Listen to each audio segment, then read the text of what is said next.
Could lame duck Biden derail Democrats' campaign? Over the weekend, footage circulated that showed President Joe Biden stretched out in a chair on a Delaware beach. Since dropping his re-election bid, Biden has further withdrawn from the public eye. Democrats were clamoring for him to be more vigorous when he was still in the race for the White House, but many of them might be hoping that he stays on the beach now that he has become a lame duck. Or is it maimed duck? Normally, a lame duck president's political party tries to gently usher him off the stage, but Biden's exit has been much more abrupt. In one of the most ruthless displays of raw power politics in recent American history, his fellow Democrats essentially ejected Biden from his own re-election bid. He groused on CBS Sunday morning program that it was indeed congressional Democrats who pushed him aside, and the fact that he has been defenestrated by his own party will shape the rest of his presidency.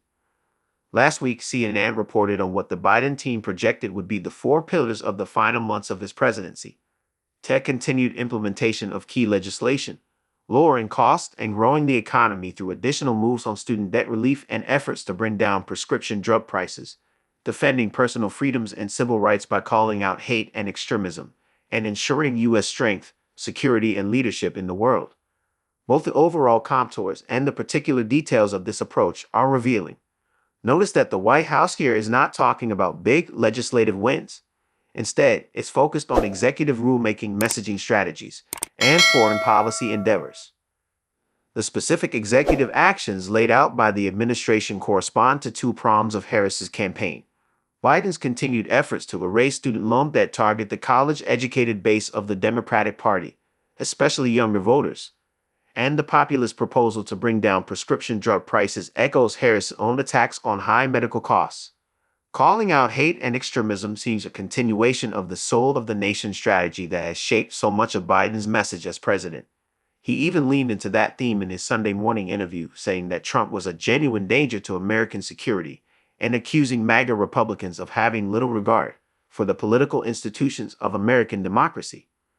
Ironically, he lobbed this charge just after attacking the Supreme Court as out of whack.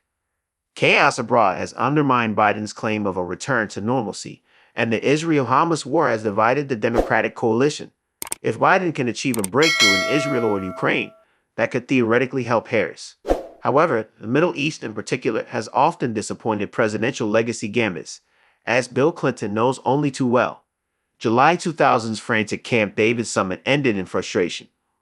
On many domestic issues, though, Democrats may hope that Biden provides messaging nudges at most, more to draw contrast with Trump than to set the political agenda.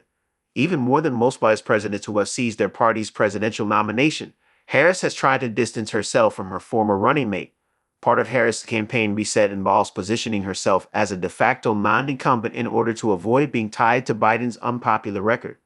If Biden dominates the headlines with some expansive executive action, that risks dragging Harris into a debate about whether she supports him or not. Already, Harris has endorsed Biden's Supreme Court reform gesture, a move that might charge up the activist left, which wants to take a wrecking ball to the courts, but could also drive away moderate voters wary of more radical disruption. Additional policy markers from Biden could present more political headaches for Harris. Presidents conventionally use their lame duck period as a time to try to solidify their legacy.